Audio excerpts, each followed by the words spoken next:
Well, the New South Wales Derby was a local victory. The Ricky Orton trained and driven Soho Spectre, a brilliant performance by both horse and driver. Running a gallant fourth was Sergeant Lou the Victorian, caught up with his trainer, Kari Males. Well, Kari, a gallant performance by your fellow Sergeant Lou, running fourth, beating only 5.4 metres. You must be proud of the effort. Yeah, very proud of him. He was very brave. He did it hard and he kept fighting till the end. Worked without cover from the outset over the 2,400 metres. May have been a different story. Have you been able to find that lead? Yeah, I think if he'd have just been able to cross at the start, it would have been, definitely a different story. Okay, let's have a look at your career as far as harness racing is concerned. Born in Bankstown, but the bulk of your early education as far as harness racing in the Bathurst area. Yeah, grew up in Bathurst. Yeah, born in Bankstown but moved to Bathurst when I was about 5 or 6. So yeah, all my childhood memories are in Bathurst. One of your first trainers that you learned from was Steve Turnbull, who we now call the legend. Yeah, he's always been a legend, hasn't he? Yes. Yep, no, worked for him for a while, loved working for Steve, learned a heap from him. Yeah. From Steve Turnbull, then you went to David Aiken, another Bankstown boy at that particular stage. Yes, I worked in Bankstown for a while with Ake, so yeah, I'm very privileged to have been able to work for a lot of really good trainers when I was younger. So. Yeah, that was a wonderful grounding both with Steve and David Aiken, of course, now renowned for being amongst the best of the best. Yeah, absolutely, yeah. Now, talking about the best of the best, you found your way over to New Zealand and linked up with a gentleman by the name of Mark Purden. How did that come about? I travelled with a horse over to Mark's and stayed there for a little while, so I didn't actually work for him for any great length of time, but did spend some time at his stables, and yeah, it's a great eye-opener to spend some time working with Mark and see how he does things as well. Kari, was there one thing in particular that you learned from being associated with Mark there for a while?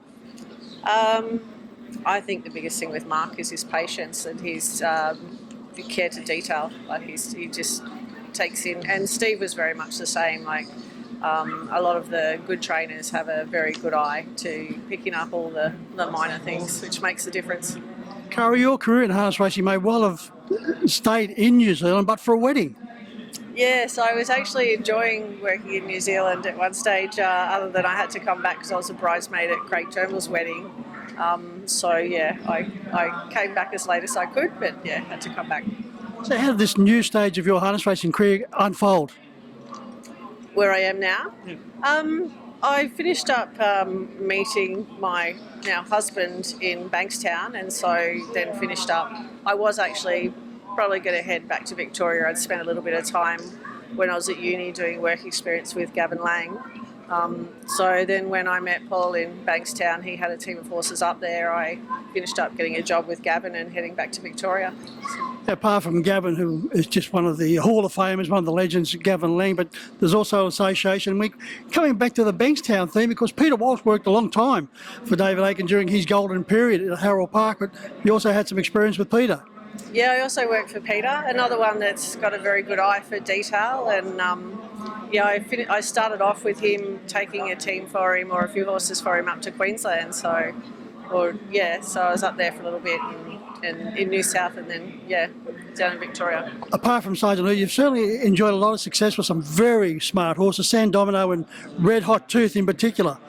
Yeah, Red Hot Tooth's a favourite of mine. She was an absolute angel. She was like an old 20-year-old pony off the track, and the minute she got on the track, she knew when she had to do a job, and she just lifted and did what she had to do. So, of course, mentioning Bella's Delight would bring a smile to your face. Yes, well, Sergeant Lou's mum's Bella's Delight won 3 Group 1s for us. So yeah, she was similar to him, but he's, I think, a bit tougher again. But she was quite a tough mare. Yeah. You enjoy training a mixture of both pacers and trotters? I do. I enjoy, probably slightly more enjoy the trotters. I think there's just a bit more skill to training a trotter, and I think that's what I like, just having to try and find those extra little 1%ers to get them right. But and a good trotter is a really good thrill to drive.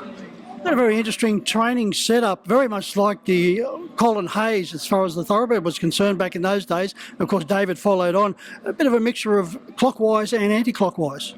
Yeah, we've got an unusual track. It's sort of a 1.5 mile track, so it's about 1,100 loop up the top where we go the opposite way to what we race. and then head down a big long straight and do a loop the other way. And then we've got, like, when they sprint up, they'll sprint up in a straight line sort of for about the last 500-600 metres. You think that's advantageous when you have to come here to Club and Angle, particularly with Sergeant Lou? It definitely is, because at least here there's no hill in it, so they're used to sprinting up in a straight line, but they've also got a hill to tackle. I find it very good for balancing up trotters, and I find it very good for the young ones, because as they're learning their gait, when they're doing it in sprinting up in a straight line, it just helps them balance up better. You enjoyed success as a driver, but you've given that away?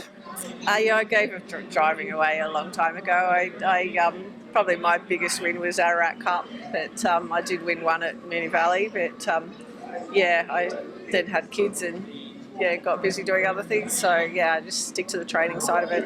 Let's talk about the children, 2 girls, and they've both gone different directions. One slightly off with the equestrian, another one an athlete. Yeah, our eldest, right, she's gone to the thoroughbreds, so she rides track work and events. So she's got a few off-the-track thoroughbreds, a couple of off-the-track standardbreds that she rides at home and takes to Pony Club.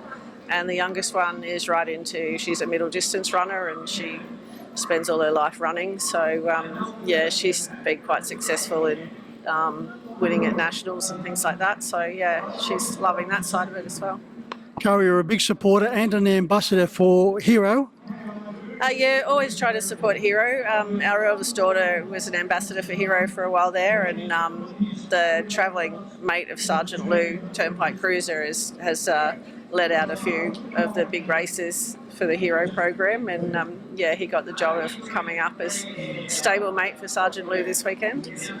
So when can we expect to see Sergeant Lou back in action? No doubt probably going for a well-earned spell, but as far as Club and Angle is concerned? We'll just play it by ear of what's coming up. So he'll go home and have a break, and yeah, he's had a couple of trips up here, so he can have a break and get over that first, and then we'll look at where we go next. Your driver Michael Bellman's got a huge opinion of this fella.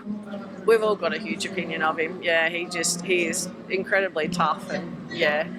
Well, Kari, it's been good to catch up with you. Congratulations on the performance of Sergeant Lou, and no doubt we'll be seeing here at Club and Angle and doing a victory lap. Look forward to coming back again. Thank you.